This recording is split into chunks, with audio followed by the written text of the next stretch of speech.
Hermanos, hermanas, soy el Padre Eduardo Chávez y desde aquí, desde el Tepeyac, desde el Santuario de Santa María de Guadalupe, que siempre nos está poniendo en el corazón a Jesucristo Eucaristía, estamos transmitiendo para ustedes Santa María de Guadalupe, Mujer Eucarística. Quiero decirte que quedamos en un momento bien interesante, bien importante, donde son los mismos franciscanos que están admirados. Es de maravillar, dicen ellos, incluso dicen algunos, es de miedo todo lo que está sucediendo, es de gran espanto, así lo dicen. Una de las conversiones más grandes que han, es más, la más grande, la mayor, en toda la historia de la Iglesia. Es esta conversión que se da entre los indígenas gracias a Santa María de Guadalupe y como muy bien dice Jerónimo de Mendieta, es de maravillar o de ver así venir a esta nueva gente o de ver cómo Dios los traía. Y es cierto, porque María Santísima de Guadalupe nos trae precisamente a Dios, al verdaderísimo Dios por quien se vive y cómo Él atrae a todos a través de su Madre Santísima de Guadalupe. En esa lectura que damos y quiero darle conclusión a esto, aunque mejor diremos que de ver cómo Dios los traía y recibía al gremio de su Santa Iglesia y recibía al gremio de su Santa Iglesia. Después de bautizados era cosa notable verlos ir tan consolados, regocijados y gozosos, con sus hijuelos a cuestas que parecía no caber en sí de placer. Como esta lectura que hemos escuchado también, se dan muchas otras narraciones en las cuales buscaban a los sacerdotes para confesarse, no solamente para el bautismo, sino también para confesarse, para casarse. Algunos señalan de cómo en los caminos iban más de 2,000, casi 3,000, imagínate tú, indígenas, detrás de un sacerdote para que los confesara. Otros se iban a ver a la mujer que tuvieron la más antigua, como decían los misioneros, la más antigua, para que no les quitaran el bautismo y casarse solamente con una mujer, con la más antigua. Y así, tantos y tantos ejemplos que vemos.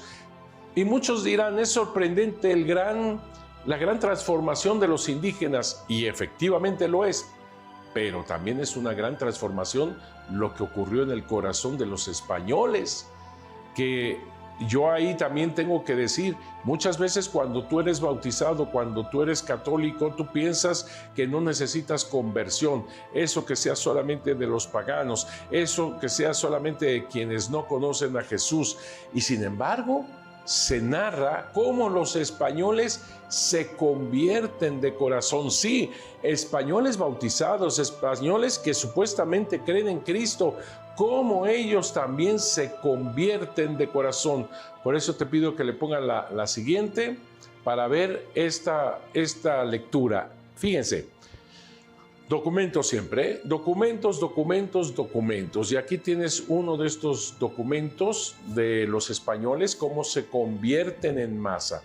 A este documento se le ha llamado Información de 1556.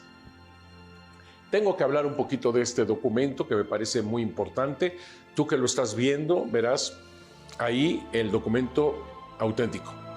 Ahí está arriba. Difícil de leer. Por eso lo pongo abajo con letras más fáciles para poderlo leer. Pero este documento, ¿cómo se generó? Este documento inicia pues el 9 de septiembre de 1556, por eso se le llama Información de 1556. ¿Quién fue el que hizo este documento y por qué se hizo este documento? Y quiero decirte que cuando muere Fray Juan de Zumárraga, el primer obispo y después arzobispo de México, en 1548, ya no hay obispos en ese momento y por lo tanto los franciscanos, quienes traían una bula que se llama omnímoda de parte del Papa, al no haber obispo, ellos disponían de todo el poder como si fuesen obispos, con esa famosa bula omnímoda que les dieron a los primeros 12 franciscanos.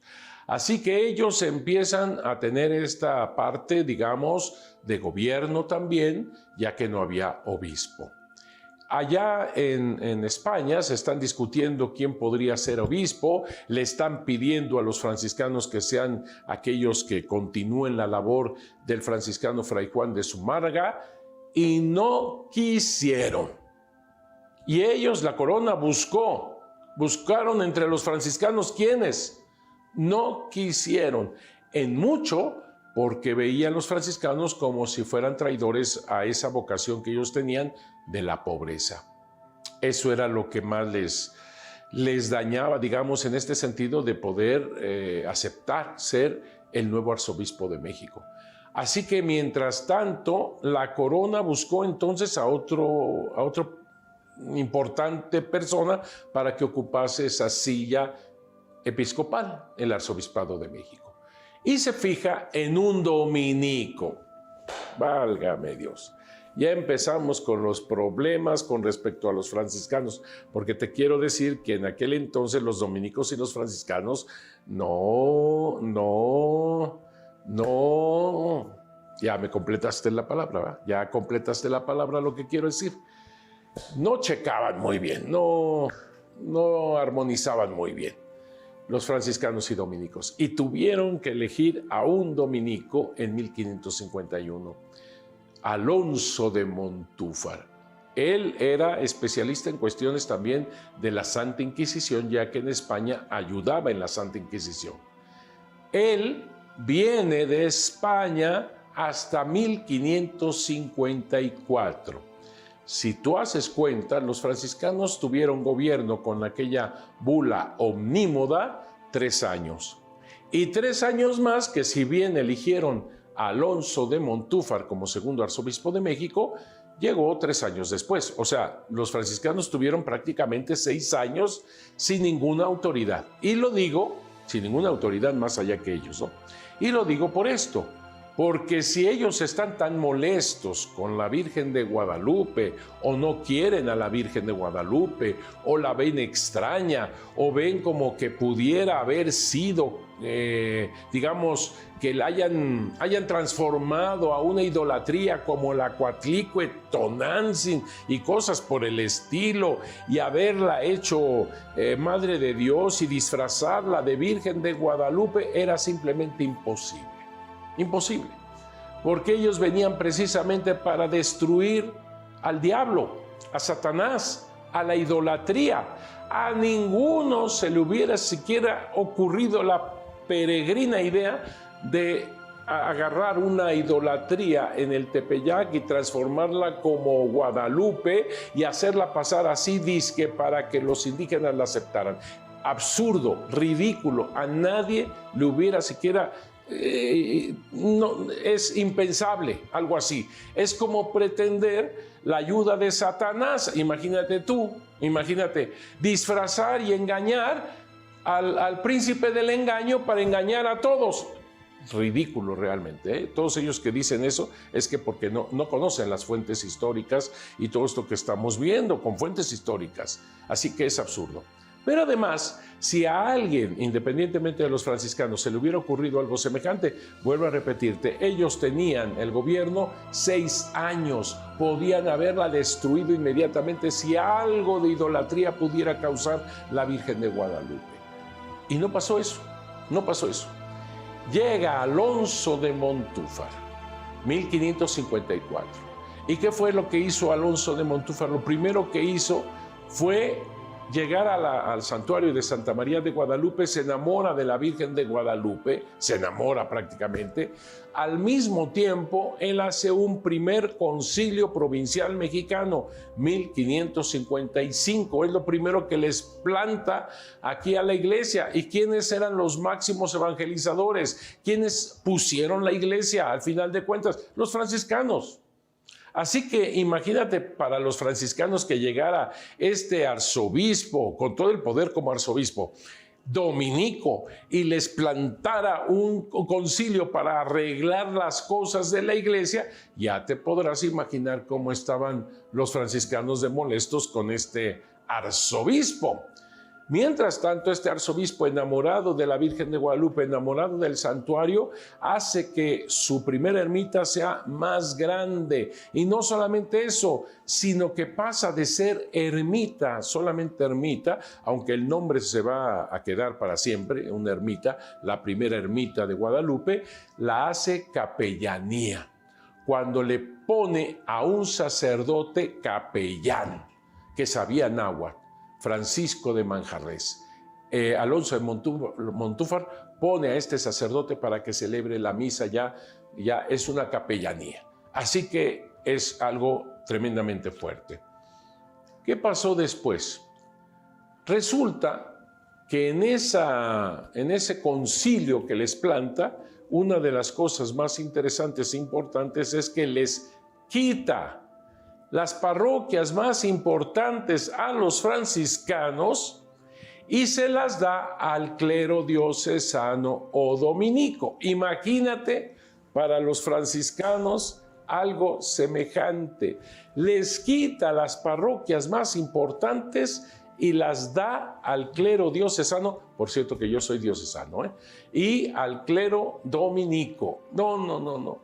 Fue terrible. Y se acerca uno de los días más importantes donde se celebraba todo con respecto a María, que es la Natividad de María, tú sabes, 8 de septiembre. Se acerca ese día. El domingo 6 de septiembre de 1556, es domingo, le toca la misa nada menos que Alonso de Montúfar, el arzobispo de México, quien en la homilía habla de lo que dice la lectura ese día, sin embargo habla maravillas de la Virgen de Guadalupe. Te estoy diciendo que el arzobispo Alonso de Montúfar se había enamorado ya de la Virgen Santísima de Guadalupe. ¿Cómo desaprovechar un día tan importante, la Natividad de María, sin hablar de ella? Claro que habló de ella diciendo, dichosos los ojos que ven lo que están viendo. Yo no he visto milagros tan grandes en otras latitudes, en otros lugares. Y empieza a hablar maravillas de la Virgen Santísima de Guadalupe. No pasó mucho tiempo, porque exactamente el día 8 de septiembre, que es el día de la Virgen tal cual, le toca presidir la misa al prior de los franciscanos. El prior es el más importante dentro de los franciscanos. Se llamaba Francisco de Bustamante. Francisco de Bustamante fue uno de los primeros que más le dolió todo lo que aconteció en aquel concilio provincial mexicano de 1555. Y entonces en su homilía, aprovechando la homilía de la Natividad de María, habla cosas maravillosas de María, pero de repente va en contra del arzobispo Montúfar y empieza a hablar barbaridades en contra de Montúfar y por ende también en contra de la devoción a la Virgen Santísima de Guadalupe. Imagínate, fue una cosa terrible, de escándalo, es la palabra que más se maneja en este documento. Y es entonces donde se origina este documento que vamos a hablar. Padre, ¿pero por qué surgió este documento de las informaciones de 1556? No te pierdas el próximo programa, porque si no te vas a quedar, ¿qué va a pasar? ¿Qué sucedió con todo esto que está aconteciendo? Y esto es historia, ahí están los documentos, ahí están los fundamentos. No te pierdas el próximo programa, porque este ya se terminó. Que Dios los bendiga.